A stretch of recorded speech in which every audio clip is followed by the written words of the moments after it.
अगर आपने गलती से भी किसी कौवे को पत्थर मारा है तो ये मत समझना कि ये भूल गया होगा। शायद ही तुम लोगों को पता होगा कि कौवा तुम्हारा फेस कई सालों तक याद रख सकता है, और अगर वो कभी झुंड में हुए तो वो तुम पर हमला भी बड़ा गजब का करेंगे। लेकिन बात यहीं खत्म नहीं होती। इंसानों की तरह ही जब कोई कौवा मरता है तो उनके प्रॉपर फ्यूनरल्स होते हैं, और जहां दूसरे कौवे के आसपास उसके आसपास इकट्ठा होते हैं, सिचुएशन को समझते हैं, ये देखते हैं कि खतरा कहां से आया था, और फिर उस जगह को लंबे समय तक याद रखते हैं ताकि भविष्य में वो दोबारा गलती किसी और से ना हो। और यही चीज दिखाती है कि कौवे को याद रखने की शक्ति उसके पास कितनी है। एक 7 साल के बच्चे के बराबर शक्ति होती है उसकी। कौवे 7 साल के बच्चे के बराबर समस्याएं भी हल कर सकते हैं, और भले ही उनका दिमाग इंसानों के मुकाबले बहुत छोटा होता है, लेकिन उसमें न्यूरॉन्स की डेंसिटी बहुत ज़्यादा होती है।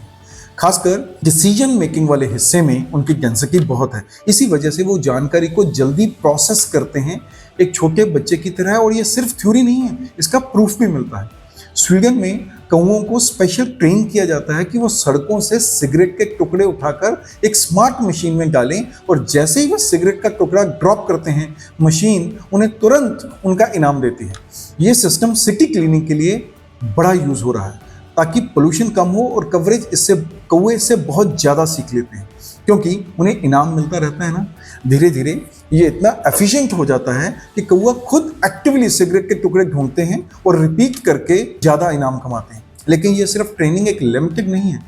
कौवे चमकदार चीज़ें कलेक्ट भी करते हैं क्योंकि उनकी क्यूरियोसिटी बहुत हाई होती है, और चमकदार चीज़ें उन्हें अट्रैक्ट करती हैं। साथ ही वो इन्हें अपने इलाके में स्टोर करके रखते हैं जैसे कोई वैल्यूएबल आइटम हो। और ये इंटेलिजेंस हमें बचपन से ही दिखाई जाती रही। जब तुम स्कूल में थे तब तुमने ये कहानी तो सुनी होगी ना, जब एक को प्यास लगी कौवे को तो उसने एक घड़ा मिला जिसमें पानी बहुत कम था, तो आप कैसे कहते थे? धरती तपकर लाल हुई थी, सूरज आग बरसाता था, एक कौवा प्यासा था, जग में पानी थोड़ा था, कौवे ने डाले कंकर, पानी आ गया ऊपर, कौवे ने पिया पानी, हो गई खत्म कहानी। बचपन में हमने इसे सिर्फ एक कहानी समझी थी, लेकिन असल में इसका मकसद ये दिखाना था कि क्या वह सच में बुद्धिमान होते हैं और असल जिंदगी में भी समस्याएं हल करने के लिए ऐसे क्लेवर वेज यूज कर सकते हैं। और यही प्लानिंग इनके सर्वाइवल में भी दिखती है। कौवे फ्यूचर के लिए फूड छुपा कर भी रखते हैं और जगह याद रखते हैं। और सबसे इंटरेस्टिंग बात यह है कि अगर उन्हें लगे कि कोई दूसरा पक्षी उन्हें देख रहा है तो बड़े स्मार्टली ये अपनी छुपाने की जगह बदल भी देते हैं। और अगर आपने यहाँ तक ये सब सुना है तो सोचो, आपको ऐसी जानकारी रोज मिले तो आप कितना कुछ सीख सकते हो।